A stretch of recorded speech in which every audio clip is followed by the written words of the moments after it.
Hi everyone, it's Lou Collins. Today I'd like to show you how to use these fantastic new stamps from Creative Craft Products exclusive to CraftStash. Now these have been created to be intended to be used with the Creative Craft Products rotating stamp platform, and they work perfectly for such a huge number of different results. And I'm going to show you a few of those, but we're also going to be using these stamps to show their versatility without the platform as well, so stay tuned for that. As always, if you like technique videos like this, make sure you subscribe to our channel and give this video a thumbs up. Okay, let's get started. Let's begin with how these are most likely to be used in case you've not seen that way, and that's for creating a wreath using the Creative Craft Products stamping and rotating stamping platform. So I've got the leaves here. These are perfect for a wreath, of course. With each of these stamp sets, what's great is you get solids and outlines. So you've got the solid design and then you've got the detail outline, and this comes the same with the butterflies, the stars, the flowers, the hearts and the balloons here. And the cupcake and the present, of course, as well. So you can add colour behind your stamps really quickly and easily. But these are perfect for creating that typical wreath shape that's going to be ideal for absolutely any time of year, whether it's Easter or Christmas or just a beautiful birthday card. So I'm going to take one of these leaves. I think I'm going to take this one down here. I'm not going to go with the solid. I'm just going to use the detail outline to show you the technique. Now I've put my cardstock in here. This is about 5 3/4 inches square. So I've popped that into my stamp platform and I've actually placed it, rather than going 5 or 6, because it's 5 1/4 or 3/4, I'm going to place it in around about there. This is just going to mean that my wreath is going to be in the center of my panel, but you don't of course have to have it in the center. If you want it at the edge, I'm going to show you that in just a few moments. Then I'm going to use my platform here and I'm going to decide how big do I actually want my wreath. I would like this to be around about 4 inches. So I'm going to place it here and I'm going to try and place it between two of the lines. So this is a 4-inch circle, which I think will be ideal. I'd like the ends of the wreath to be touching each other so there's no gaps between each of the images. And of course I can switch up my images as well, so I don't have to stick with the same icon or stamp throughout the entire wreath. But for this one, to keep it simple, we'll stick with this leaf. This fits really nicely between these two black 60-degree lines on my platform, and it sits really nicely on the 4-inch circle there. So on this piece of paper, if we pop this down here, a 4-inch circle wreath around here will be absolutely perfect. So with that sat there, I think that's going to work really nicely. So I'm now going to take this off and stamp, or rather add my ink to my stamp first. I'm just going to use a black so you can clearly see what I'm doing. I've got my circle here, my magnetic holder over the paper in the center, and this is on 0. I'm going to place my plate on the little tabs at the top there, and this is in place but it's not stamped yet, because what we need to do the same with the Creative Craft Products magnetic stamping platform, the A5 one. It's got the bouncy, the springy platform, so you can see where you're stamping before you actually press down. So then I press down. There we go. Okay, now because I'm here between these two lines, the 60-degree lines, if we take a look at the markings at the top, we've got 60 there, 60 degrees, and in front of that we've got in pink 6. This is how many times we're going to be going round with this particular wreath to make a continuous, a full circle. And then I'm going to move this dial to 60 because I'm using the 60-degree lines, and you can do it either way, left or right. So I'm going to go, let's go clockwise round until you go to a 60-degree mark facing the top. Then I'm going to ink my stamp again, and you can of course do a different color. We'll come to that in just a moment. And you can see that's just lined up with the end of the last stamp. So press this down again. Perfect. And then 1 2 3 4, back to the next 60-degree, ink again, and you keep going like this until you reach the round to the first part again, so you've kind of completed your circle. So there's my circle, my wreath completed. Now, if I wanted to, I could then take another one. So I could take another one of these leaves. Let's just place this one back in the packet. And it doesn't have to be leaves. It could be some wording. In fact, let's take some wording instead. We've got some lovely wording here on this flower one that says hello beautiful. So we could use this, place this on the 5-inch line there. I'm just going to be really careful about placing that just there. Just check that that's going to sit just outside of your florals, and that'll be nice and tight against it, but it will provide a really nice border. So hello beautiful will sit nicely between the two 45-degree marks. I'm going to take a different color now. I think I'll take a purple color. I'm going to ink this up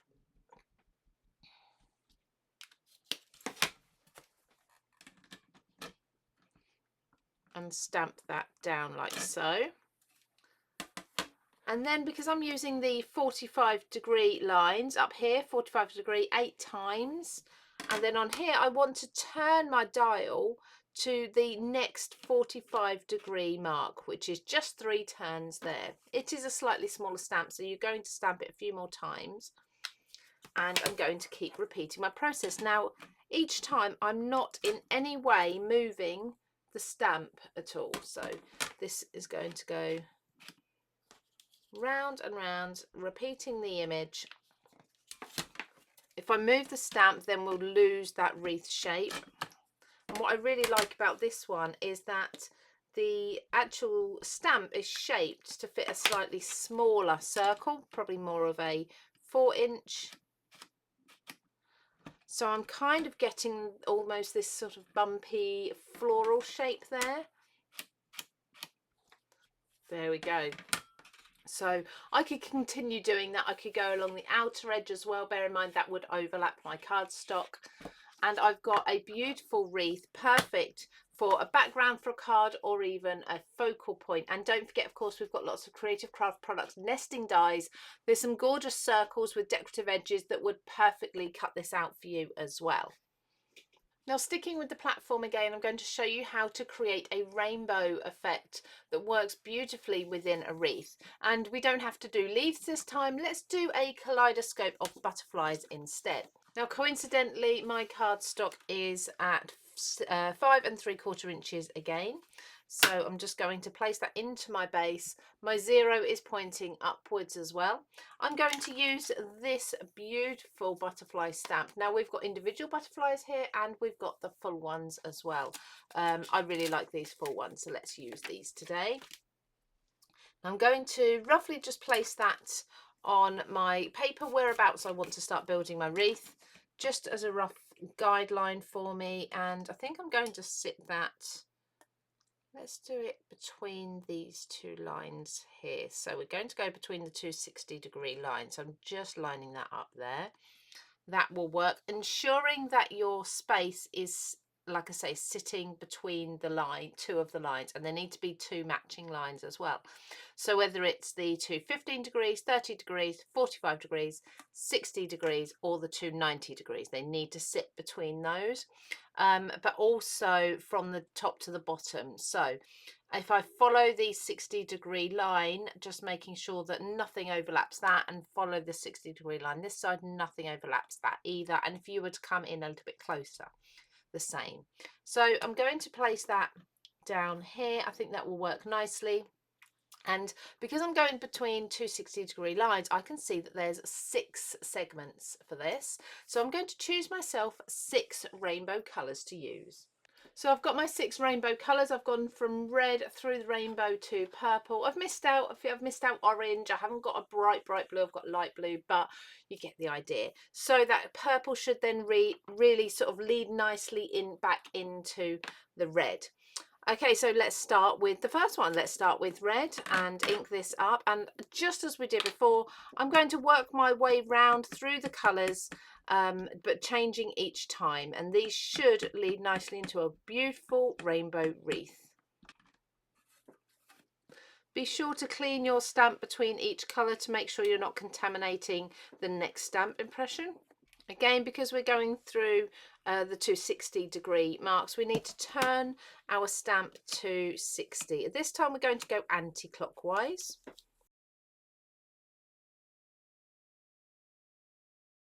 Now I've gone round and I've got my gorgeous rainbow butterflies there, but there's a few small gaps. So this is just to do with the way that I positioned the butterfly stamp on here, the shape that I used. So these stamps are now absolutely perfect for filling in these gaps, and you can use anything. So I've got this kind of confetti piece. So I've brought it back to just this one here, where I've got the red at the top again, the first one I did, and I've got a bit of a gap just here, and I'll have that on each of them. And then there's a little bit at the top as well, so I think I'll use a heart shape, not too large a one, an outline maybe. So I'm sticking to the left hand side of the red stamp here, and what I'm going to do here is I'm going to re-stamp these. I'm not thinking about them being placed anywhere on my stamp platform, but I know that this needs to be stamped 6 times, and with each of these I'm going to ink them in a colour that falls between the two colours to kind of help that blend of colours through. So for this one I'm going to do a colour that's between the red and the purple, so I've got a really nice sort of burgundy colour. This one will work well. And there's a really fun rainbow ombre effect for your backgrounds using your rotating stamp platform. Now, so we've got our basic wreath, we've got our ombre background as well in that wreath shape. But now let's take a look at maybe not doing a full circle, but doing an offset circle instead. Next, I'm going to show you how to create a part circle or part wreath on a non-square piece of cardstock. So we're actually going to be ignoring these grid lines here. We are going to use the lines on the clear platform though instead. So I've got a card base here, and I think I'd like to do a semicircle of maybe some leaves, perhaps some wording as well, something like that. So I'm going to use this platform in a similar way, but I'm going to make sure my zero's at the top and just remove this for a moment. And I'm going to place my cardstock in now. I think I'm going to have it around about here, and it's probably going to be quite large, so quite a large semicircle. So I'm just going to use the guidelines on here on the platform here, so you can see those semicircles. I'm going to use those to just sort of work out, well, where would I like my wreath as such to be. Now you do need your card to be in some way over the magnets, so just bear that in mind. And I think if I was to go something like about here and do maybe a 7-inch semicircle here, that would be a nice part of the bottom corner. Okay, so I'm happy with where my cardstock is now. I'm going to put this back down at 0 and just make sure that your card is definitely gripping. Right, now to work out what we're going to create for our wreath. So I think I'm going to go back to these gorgeous stamps here. I really like these. Let's do the solid ones, and I think we'll do them as a 7-inch there. So they obviously, it needs to go in the middle, so on that 7-inch line. These fit really nicely just between the 45-degree marks. Okay, so let's pop that on there. Lovely. Okay, so I'm going to stamp this. I'm just going to do it in black so you can clearly see what I'm doing. I think, yeah, so let's pop this on here. I'm going to set this back to 0. It's just easier for me to see where I'd like my next stamp to be. Now I worked on the 7-inch line last time, so I'm going to work around about the 6-inch line this time. So rather than starting on the 0 this time, I'm actually going to just turn this, probably just one dial perhaps, to either the right or left, just so that the leaves this time kind of sit a bit more within the gap. Now I've completed that circle or part circle, I'm going to finish off once more with probably a solid one again to make this a really nice full wreath. Again, I'm going to just turn this 1 or 2 notches, let's say there. Let's go, so we've done 7-inch, we've done 6-inch. Let's make this a 5-inch wreath for this one, just here.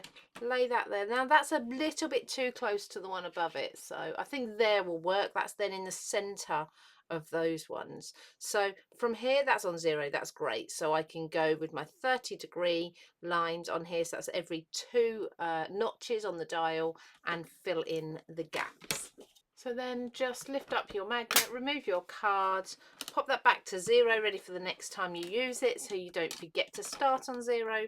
And we've got our sweeping part, almost part rainbow kind of image there. It looks really, really fun. And of course, it doesn't have to be a full wreath. Okay, so now let's remove the rotating stamp platform and let's take a look at using these gorgeous little stamps without.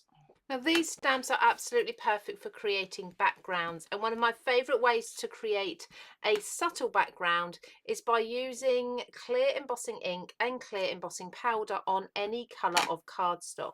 This is best done on a solid cardstock, so I'm just showing you here on a piece of craft cardstock. Craft is again one of my favourites to add this effect too. Now obviously you're not going to see where I'm stamping at the moment, so let's add the embossing powder to this. And as you can see, while the powder's melting, that really darkens where we've stamped, so we've got this fantastic watermark look. And when I finish melting all the powder, I can show you how beautifully glossy this is.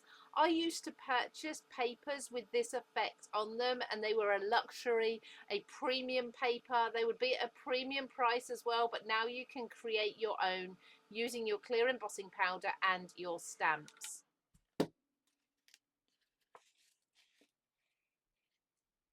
And another way to use these stamps to create your own backgrounds, but with colour this time, is to utilise the solid and outline effect that we've got here. So I'm going to be creating almost my own background paper. I'm going to use, this is a chalk ink on the solid stamp first of all. So I'm going to stamp this a couple of times over my background. And then I'll take the detail from the same stamp, place it over the top. I'm going to stamp this with black ink this time. Now you can do this in a stamping platform. Because I'm moving this around quite a lot, I find it just as easy to use it with a handheld or portable acrylic block. What I love about this effect is that if you slightly offset by accident and don't quite get it lined up, it doesn't matter because it's almost a cartoon effect. So there I've created my own background, as well as the background that's more subtle with the kind of like watermark effect on it. We've also created our semicircle wreath, our full basic wreath as well with wording, and then our ombre rainbow one too. So there's lots you can do with these stamps. This is really just touching the surface of what's achievable with them. They're a fantastic addition to any craft room. You can find these exclusive on CraftStash. Make sure you pop along to the link here to check them all out at amazing prices. If you're a CraftStash VIP member, of course, you're going to save 10% as well. Don't forget to subscribe, and we think you'll love this video just here. Take care, everybody. I'll see you again very soon.